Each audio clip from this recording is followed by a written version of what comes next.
Hello friends, myself Dr. Girish Kun, Assistant Professor from Mahatma Phule Arts and Commerce College, Panvel. Today we will discuss the nomenclature of crystal directions and crystal planes. First we will see the specifying point in a crystal.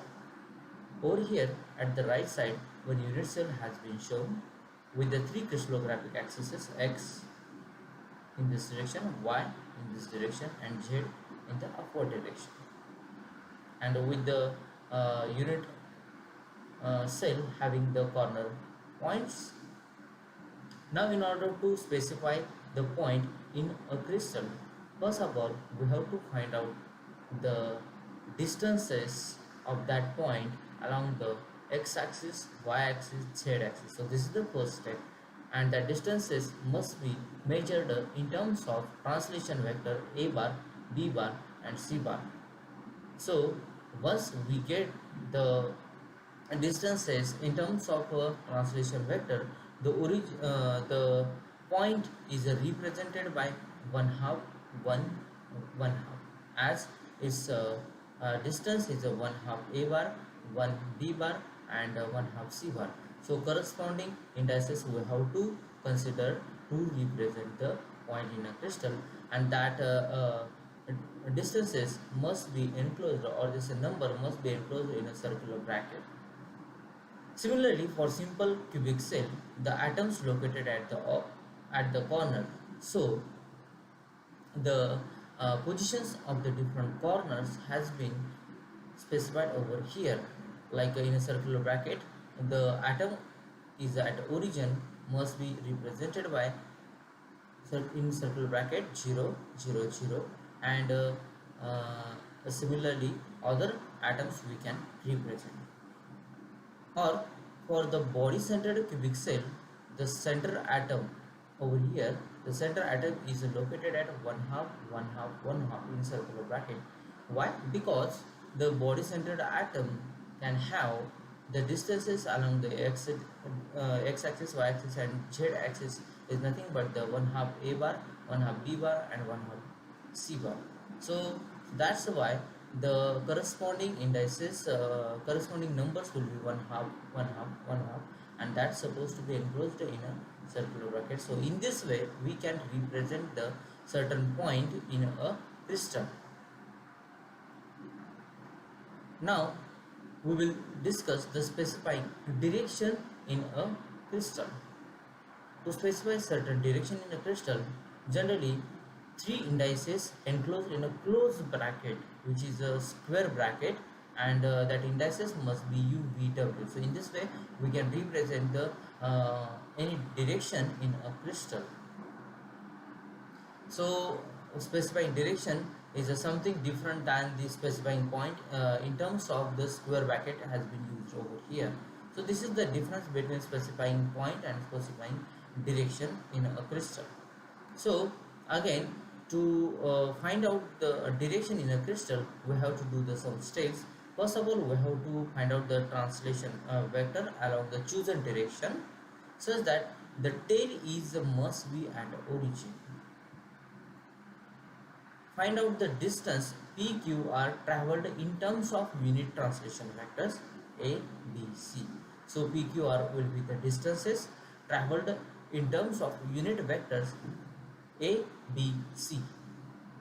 After that, then we have to choose the least integer from the PQR. We have to choose the least integer from the PQR.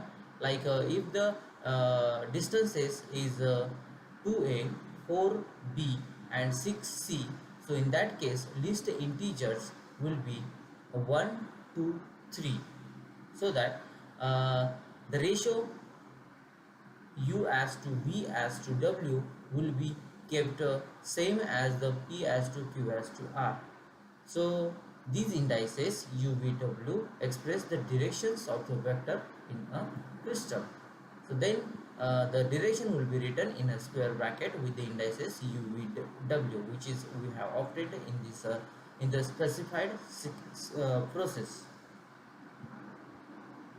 So over here you can see in the two-dimensional lattice, the OP can be represented by over here one can find out the first of all distances. So O is the origin, so along this axis we can take a x axis, and along the upward direction we can take a y axis. So in that case the distances will be the 2a and 2b. So least integers will be 1a and 1b. So u v values, or u and v will be 1 1 and w will be 0, as the z axis is absent. Okay, so similarly for o dash p dash, so similarly for o dash p dash one can find out the distances p q r. So p will be 2a and b will be q will be 1b, and r will be 0c, so that the least integers will be 2 and 1 in this case. So the direction we can represent o dash p dash direction we can represent by 210 in a closed square bracket. Now I will leave the assignment to you people to find out the direction o double dash p double dash. Over here you people can see the unit cells are there, and the back bottom corner atom is or point is considered as origin, and from that origin three crystallographic axes has been shown, and the unit cell is placed on these crystallographic axes. Now over here, sorry, now over here we have to find out the directions OR and OS. So as per the process, first of all we have to put the tail at the origin, which is already did over here. So now the rest of things that we have to find out the distances, and then we have to convert it into the least integers. Okay, so OR is the vector, so it have the distance only along the x direction, and for y direction and z direction distances it will be 0. Okay, so that x will be 1, y will be 0, and z will be 0. These are the pq distances, and so that the least integers will be same 1 0 0, so that the direction OR can be represented by in a square bracket 1 0 0. In the another case, one can see the origin is represented the front bottom corner, so that which is the ON. So in this case, what we have to do, we have to find out the distances first of all along the x-axis and y-axis and z-axis.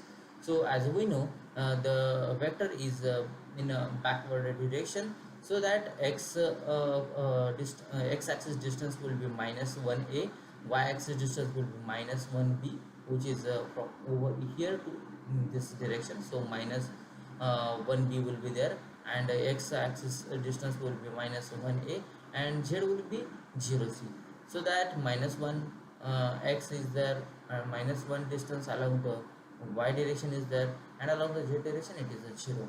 So now we have to represent this indices by the specifying bar on its head. So 1 bar, and 0 in a closed bracket can represent the direction of ON vector or ON direction. Okay, so this is the how one can find out the direction in the crystal. Now coming to nomenclature of a plane in a crystal, we have seen how to find out the point, then we have discussed how to find out the direction. Now we will discuss the nomenclature of a plane in a crystal, which is generally represented by Miller indices. Miller was a scientist, and he developed a method to designate a set of parallel planes, to demonstrate a set of parallel planes in a crystal by 3 numbers in a circular bracket, enclosed in a circular bracket, which is a HKL, and these numbers, 3 numbers, is known as a Miller indices, and these Miller indices used to represent set of parallel planes in a crystal.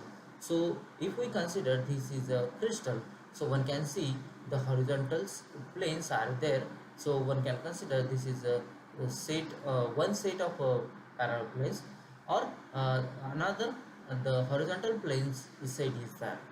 In the case of this case, one can see the triangular planes has been represented. So all these planes can be represented by a single number of set, and that single number of uh, uh, set single number of set is known as Miller indices, which is to represent the set of parallel planes.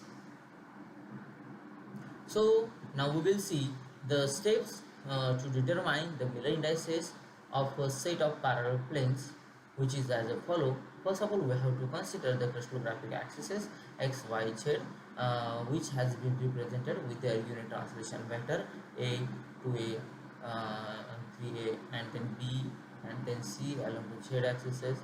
So unit translation vectors has been represented. After that, the one plane has been demonstrated, which is going to cut along the x-axis at 2a, then along the y-axis at the 3b, and along the z-axis at the 1c. Okay, so this is the information that we have. Now we have to find out the Miller indices for this plane, which is a representative plane for all the planes which are parallel to this plane. So let us determine the Miller indices for this given plane. So first of all, in order to find out the Miller indices, we have to determine the coordinates of the intercept made by the planes along the three crystallographic axes. So we have to find out the coordinates, okay, along the different crystallographic axes. So along the x, y, z, the coordinates has been represented over here 2a, 3b, 1c, which we already discussed. So distances p, q, r one can find out, which is a 2, 3, 1.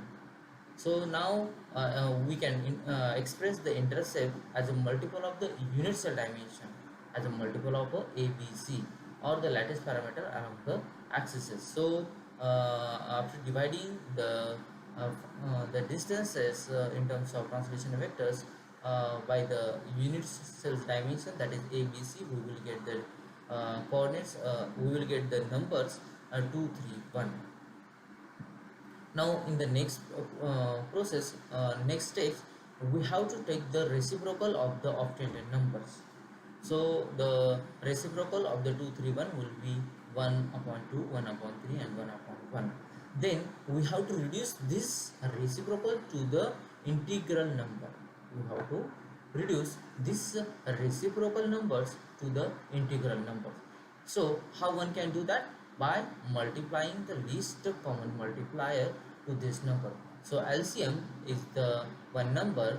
After multiplying to this reciprocal, we will get the integer. So the LCM of the 231 is a 6. So when we multiply the 6 to this reciprocals, we will get the three values, which is nothing but the integral numbers 3 to 6. So these are the values of h, k, l respectively.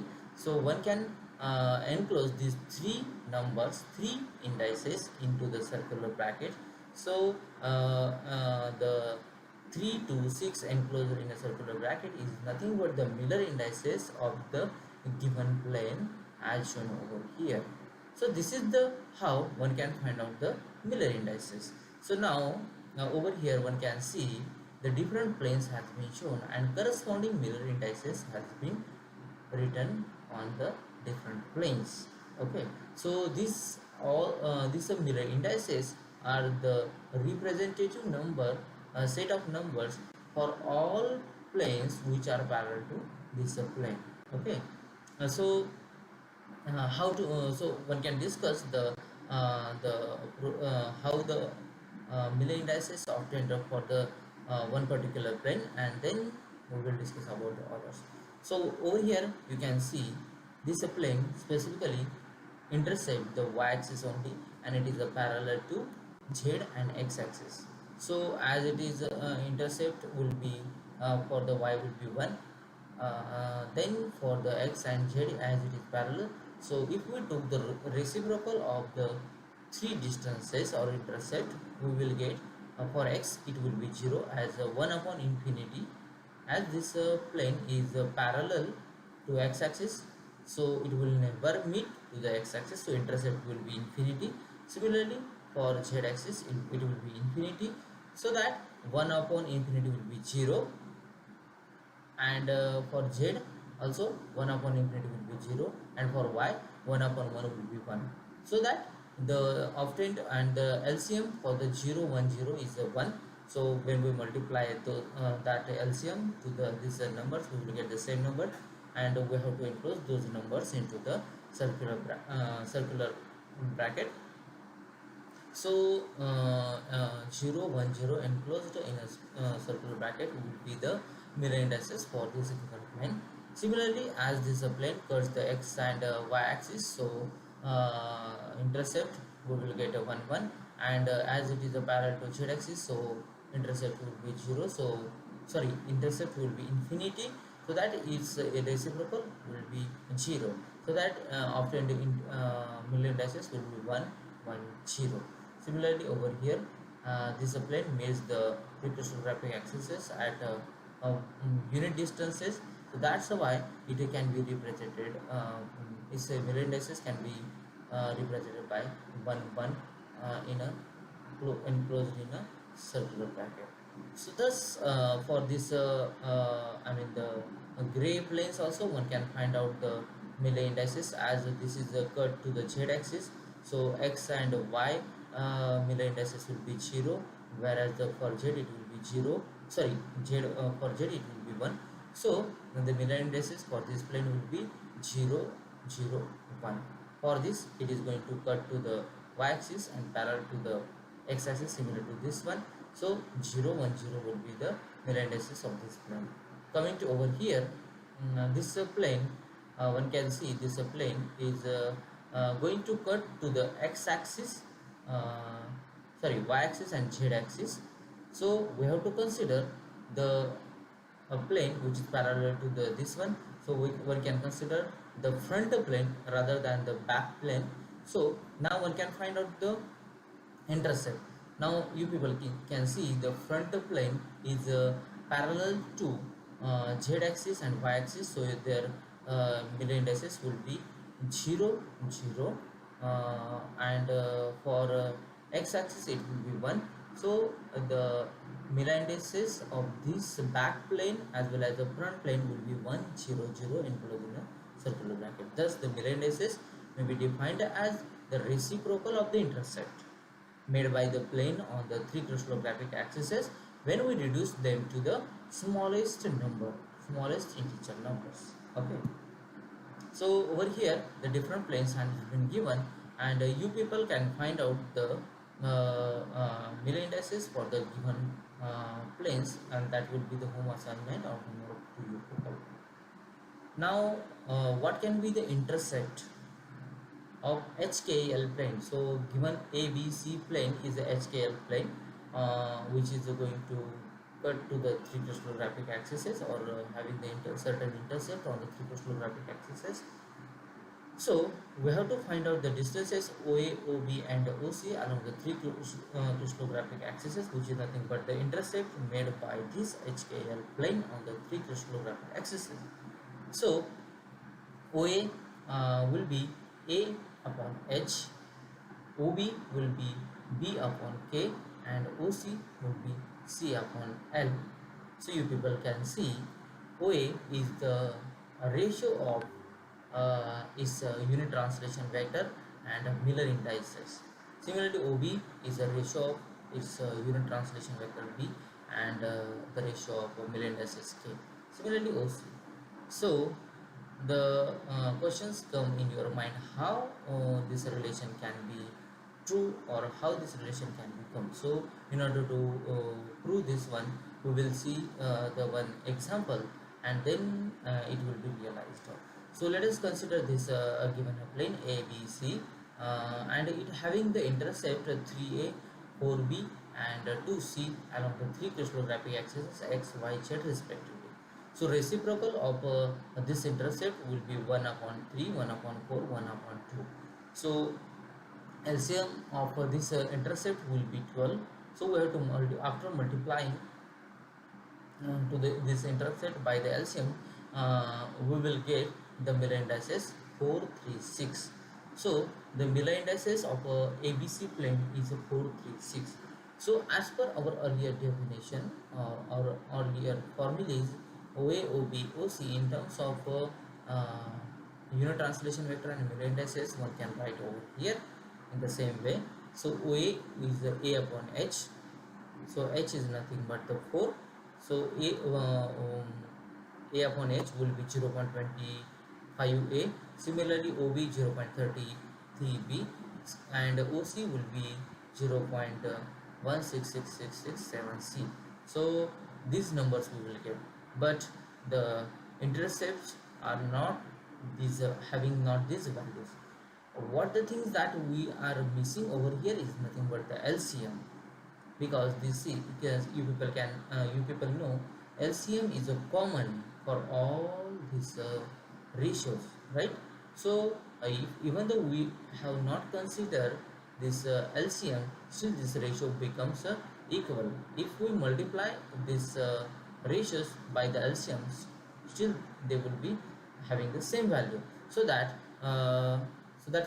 in order to get the same value 3a, 4b and 2c as an intercept, we have to multiply these ratios by the LCM. So OA, when we multiply the LCM 12, we will get the 3a. Similarly for OB and similarly for OC, we will get the same intercept as having in the plane. So that the intercept OA, OB, OC will be ratio of unit translation vector to the mirror indices. But we have to understand that in all these ratios, the LCM is a common factor that we have not considered. So that this will be the final relations between the intercept, mirror indices and the unit translation vector. And this relation is very useful in the our next points also. And thank you very much for listening this lecture.